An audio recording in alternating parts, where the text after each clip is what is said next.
Hello Hong Kong Beauty Channel 嘅觀眾，你哋好，我係 Jarvis 周奕偉。最近呢，因為啱之前就有一個自己主持嘅節目《周遊人生》啱播完啦，咁早排都係忙緊關於節目嘅，例如我哋嘅後期製作啊，同埋啲宣傳嘅嘢，其實都真係大話由舊年開始都忙咗1年時間。咁而家啱完咗個節目咧，就開始想度一啲自己新嘅 plan。咁而家就係一個休息同埋開始去做翻自己，例如我自媒體上面嘅一啲企劃啊，一啲 project 嘅狀態啦，同埋其實因為我本身都係一個我自己 channel 上面成日都會周圍飛，咁所以其實而家都 plan 緊一啲下半年會 plan 緊一啲要飛嘅 trip 咁啊。我嘅護膚心得咧，雖然量都要講嘅，但係其實你保持自己一個人開心，其實係真係最緊要。我有發現有早幾年可能個人冇咁多開心啊，笑少啲嘅時間，始終人生都會有高高低低。咁有啲時間可能嗰幾年個人冇咁多煩惱啊，冇咁開心嘅時間呢，其實我嗰排啲皮膚都係差啲，同埋個樣望起上嚟都係差啲。咁但係例如覺得自己個人開心咗，同埋你笑多咗呢，其實係會反映到喺你成個人個狀態嗰度。咁呢啲就當然係一啲比較靈性層面少少嘢，我覺得係一啲比較心靈上面啲嘢。咁但係你話實際啲嘅話呢，我永遠都係得一樣嘢啫。因為我係一個飲好多水嘅人嚟嘅，我每日呢，我最高峰我可以每日飲到3 lit 水，係每一日咁樣。咁而我以前都唔覺，但係喺飲水嘅過程呢，你會發現你嗰個排毒會好好多。咁一呢，你就係你個人會冇咁容易覺得好可能冇咁容易多暗瘡啊，冇咁容易多啲，就算可能你有啲傷口有啲印都好咧，都好似會快啲散咗咁樣。再加埋就係啲毛孔其實睇得好清晰嘅。我有陣時因為做嘢可能真係嗰2日或者出咗個 trip 嗰段時間冇得飲水，你見到啲皮膚全部好似係唔飽滿啦。啲毛孔開始見到啦，同埋成個人咧即個樣反而係會腫咗好多。咁我後來聽過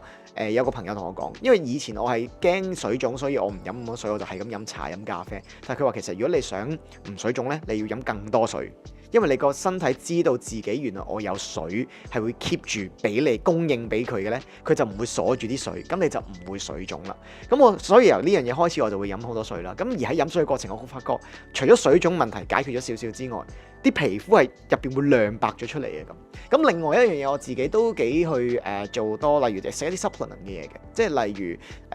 維他命 B 集啦，一啲即係會令到你入邊會淨白，會亮白出嚟嘅一啲 supplement。咁嗰陣時都係因為為咗身體健康而食嘅，因為我其實就唔係好中意白嘅，我係想個人健康膚色啲。但係食下就發現，點解我越食越白？我先知可能嗰啲大家成日講話會有美白功能啲維他命 C 啊、維他命 B 集，原來真係幫到手嘅咁。咁呢個都係一個錯有錯着、誤打誤撞誤翻嚟嘅一啲美容心得咯。咁仲有就係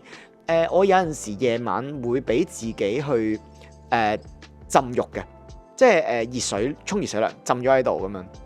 嗰個俾自己個成個循環好啲咧，會幫助到排毒嘅時候，你都會覺得好似皮膚入邊例如有啲粒粒啊，有啲個暗啞嘅狀態有幫助。卸妝重要啲定防曬重要啲？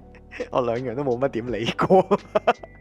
我從來都冇防過曬嘅，我唔係防曬，我係狂曬人嚟嘅，因為我係好中意，即係我真係想自己個膚色係健康啲。咁有時可能去泰國玩嘅時候咧，我直情個個搽防曬，我就係搽嗰啲黑鬼油，然之後曬啦。細個就唔覺嘅，近呢幾年開始發現咧，唔係喎，原來有斑嘅喎，真係會。咁而家就開始着重翻少少，唔好俾自己曬得咁緊要，但係都冇乜點搽防曬。所以我覺得其實卸妝係緊要過防曬，因為如果你係會化妝出街嘅人呢，其實你翻到屋企，尤其是你想象下，我成日都覺得我哋做呢一行就會好覺噶啦。其實你每一次化妝嘅過程就係令到你啲毛孔窒息嘅時間咯。咁你翻到屋企你都唔好好卸妝，咁即係其實令到你嘅毛孔繼續唔使做嘢嘅時候，佢都係唞唔到氣咯。咁雖然我嘅卸妝方法係好錯嘅，但係我都有卸妝嘅概念嘅，我只不過係卸得衰啫。咁但係我都係覺得卸妝緊要過防曬。歡迎大家 like、comment 同埋 share 呢條片，等更多人可以睇到我哋嘅節目，同埋記住 subscribe Hong Kong Beauty Channel 啊！如果你中意呢條片嘅內容，請俾個 like 支持我哋啊！同埋記得 share 出去俾你同樣貪靚嘅朋友，再 subscribe 埋 channel 就唔會錯過我哋最新嘅美容資訊啦〜